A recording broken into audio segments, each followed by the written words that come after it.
Hey everyone, welcome to Digitally Transformed, and thank you for joining our podcast this morning. Today we have Phil Magnuszewski with us. He is the Chief Operating Officer here at Infused Innovations, and part of Phil's role here is advising organizations on emerging technologies on their digital transformation journey. We are so excited to have you here. Thank you for coming.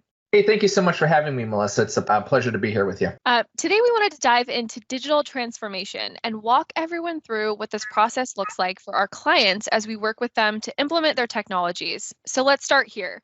We know that digital transformation has become sort of a buzzword in the technology industry. So let me ask you, for those of you who don't know, what exactly is digital transformation? So much for starting with an easy question. It's challenging, and it's challenging for organizations to try to wrap their heads around it. So I'll give it a try here. It's really the holistic approach towards changing the way business is done, and that can be industry-wide, or it can be for a specific business. This happens typically through things like workflow automations, leveraging new customer engagement platforms, utilization of cloud resources and cloud technologies, and there are a lot of other innovative technologies that are out there available to kind of bring to bear on this. We've put out a couple of blog posts on this before, but there are really three key areas that we kind of look at when it comes to digital transformation. One is business strategy. The other one is technology strategy and what that roadmap looks like.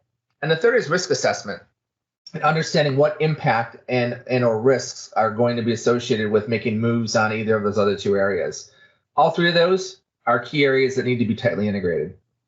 Mm-hmm. A great example we've seen, all of us, for that matter, have seen over the past year is the digital transformation that's been pushed and in some ways thrust upon organizations with COVID. Organizations that were typically working out of an office were forced to go remote. And that in and of itself is a method or an example of digital transformation. You know, everyone who was working in cubicles or in an office setting now had to go and were dispersed. And those employees may have had certain sets of technologies or equipment.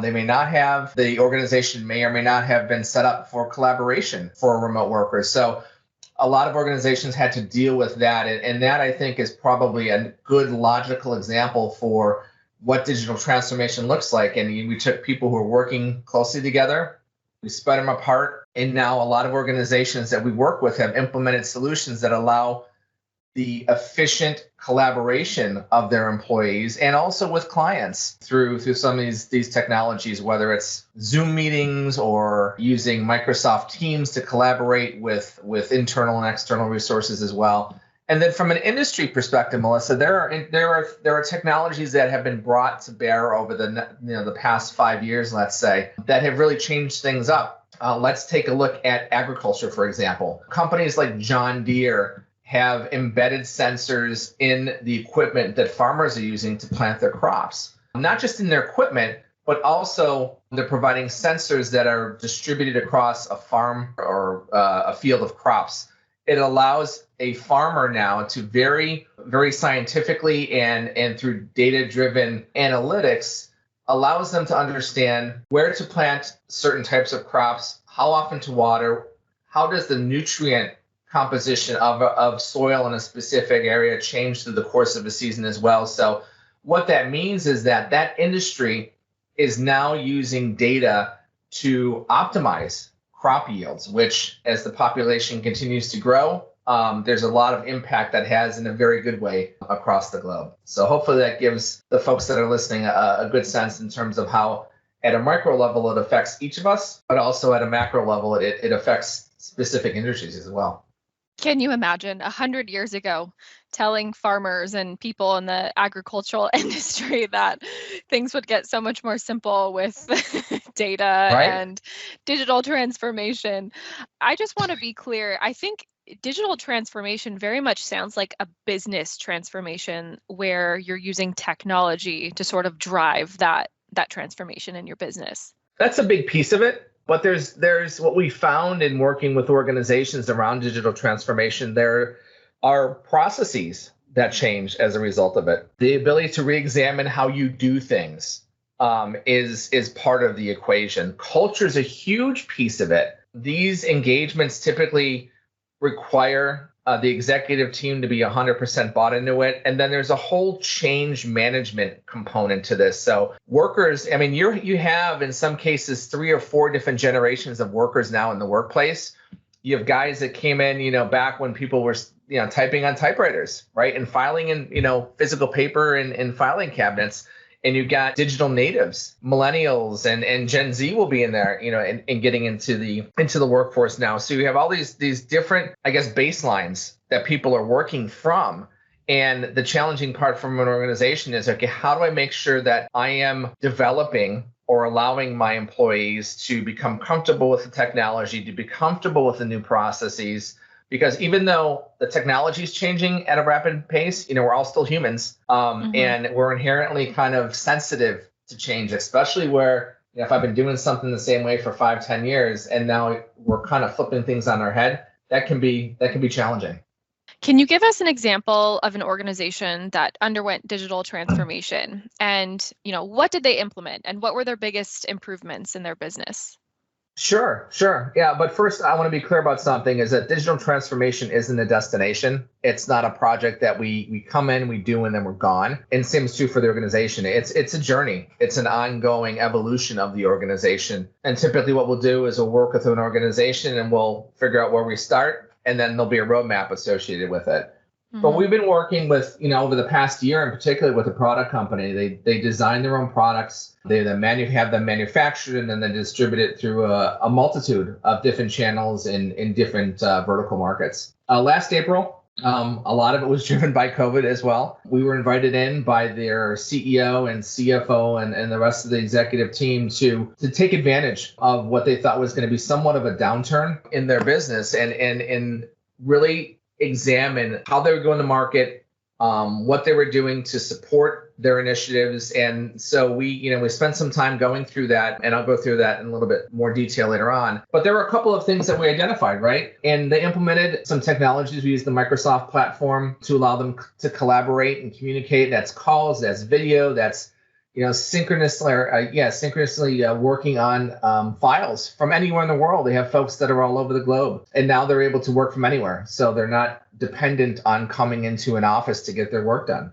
We implemented a data analytics solution that really allowed them to dive deep into their sales and their inventory and their forecasting. And with the data that they derive from that, having that new and deeper insight, it allows them to really look at their business in a way that allows them to now focus on, okay, these are the core products, these are the core markets, and this is where we're going to double down investment, right, in the upcoming years. So that was really cool to watch them go through that process.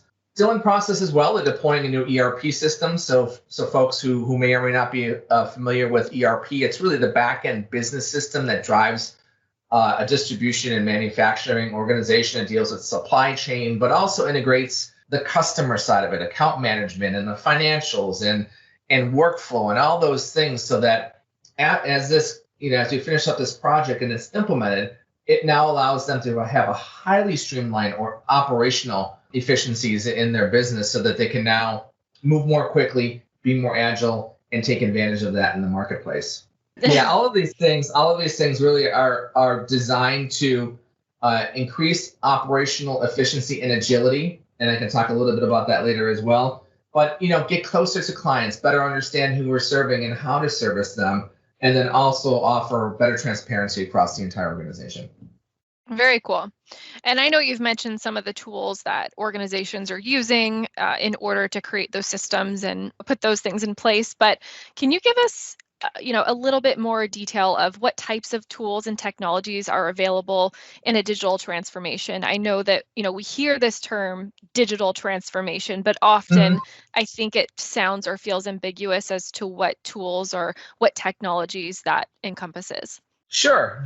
And I totally get that. And it does. There are a lot of different technologies that can be brought to bear to address specific business challenges. But Generally speaking, there are a number of tools that we use in our portfolio, kind of our bag of tricks in a digital transformation. Bag of tricks. Right, exactly. For our clients. And these kind of fall in different areas, right? Areas of collaboration and data analytics. And as I mentioned before, supply chain management. Customer insights is such a huge piece right now. Making sure that you're investing in the right customers. In particular, when we go to market, we personally are big fans of the Microsoft technology platform. And this isn't necessarily a plug for Microsoft. However, when you go and look to piece together a digital solution across different departments or functions within an organization, there are really two approaches. One is you can take a best of breed approach, which means that you go out and you're searching for the best tool, right? You may look at 3 or 4 different options and say, I like this about this one. Cool, I'm going to go implement that. And then you may look for a different discipline or different department. You may pick something totally different from a totally different vendor. Now, while that's great because it addresses probably, that particular department's specific needs, the challenge now is that you can develop data silos in an organization. And I now have to figure out, okay, if I have those two best of breed technologies, how do I integrate? Right? How do I pull that data back? Because I don't want to have these silos set up so that I don't have visibility across my entire organization. Phil, can you tell us what a data silo is? Yeah, a data silo is really just almost a compartmentalized data segment, meaning that I'll give you, for example, it's if I used Salesforce, and Salesforce has done a good job with integration, so maybe it's not the best example, but the fact of the matter is my customer data, any kind of correspondence by email, quoting and forecasting and phone numbers and all that kind of stuff is in Salesforce, right? And if I want to bring that out, I've got to export or integrate to another platform. Mm-hmm. That's kind of a very simple example of that. Okay, so information is segregated. Exactly right, and isn't natively talking to each other. Right. Yeah. That makes sense. So the other approach that we like to take, and the reason that we like the Microsoft platform, is that it provides a holistic, integrated platform that allows us to more quickly deploy a digital solution or a digital foundation for an organization. So instead of it taking years to happen, we can do this typically in about 12 months or so. And then the other thing in terms of other tools and technologies that are available, there are a lot of great emerging technologies that organizations are used to really kind of give themselves a competitive advantage. And that could be, technologies around IoT or artificial intelligence and cognitive services, and also in the areas of augmented reality. So there are a lot of cool things to bring to bear. Typically building the foundation is kind of the first piece of it, though. Right, before we get into all the cool technology. Right. Okay, so let's say that an organization is ready for their digital transformation and they're ready to start. What is the first step that they should take? Well, before they actually get started, I'll go back to one of the points I made before, because this is critical. If you read some of the articles that are out there in print, and some of them talk that digital transformations, a lot of those projects fail and why they fail and those kind of things. A lot of it's because the executive team isn't bought in. For any digital transformation project to work, the CEO has to have buy-in, the CFO, the COO, the executive leaders of each department. They have to understand that doing this to change the way they do business, and it has to absolutely start there. And I say that because it's not easy. That's not always an easy consensus to kind of get to. It requires both a significant investment of time as well as resources, including dollars, to make that successful. However, once that happens, once it's established, our approach typically is to start with what we call an Imagineering session, right? Or what we call an art of the possible workshop. And in those workshops, sit down with the business leaders and we'll discuss where the business is now, where they want to take it. And particularly that latter part, ironically, is a little bit harder to kind of pull out of people. We'll push the team hard to really think beyond current constraints, right? If time and money weren't an issue, how would you want to, for example, get closer to your customer, right? How would you want that customer experience really defined and really delivered? What does the accounting department look like? How does operations really, how would you really like to see those things? Let's take off all the shackles, put it out there on the board, and let's start to figure out how we kind of map towards that. Right. And take that piece by piece until maybe you get to that point that you want to get to as a business. Exactly. Is there one sort of map for a company's digital transformation, that organization should be following? Or do you find that it's different for every organization? Yeah, every organization is going to be a little bit different because they're coming from different places. They have different baselines, if you will. And that's technology baselines, their philosophical baselines, or cultural baselines, right? So let's start with that. But that being said, on top of the art of the possible and the Imagineering stuff that we do with organizations, we built out a process and a framework for accelerating digital transformation. This is a kind of a framework that we call the secure, intelligent workplace. And when we talk about laying that foundation, there are three key areas to that. It's the security piece. Security, as we all know, is fundamentally important to any kind of technology that's being rolled out today. It's, we build it in from ground up. We don't bolt it on afterwards. Mm-hmm. The intelligence piece is really deriving intelligence from the data and information and knowledge that your organization has built over time. It's not just a data warehouse and getting, pulling a bunch of databases or maybe looking at customer data, but it could be, we work with a lot of services organizations, Melissa, that are trying to understand, okay, we've done projects, we've done RFPs, we've done a lot of different things that we've done over the past 10 or 20 years.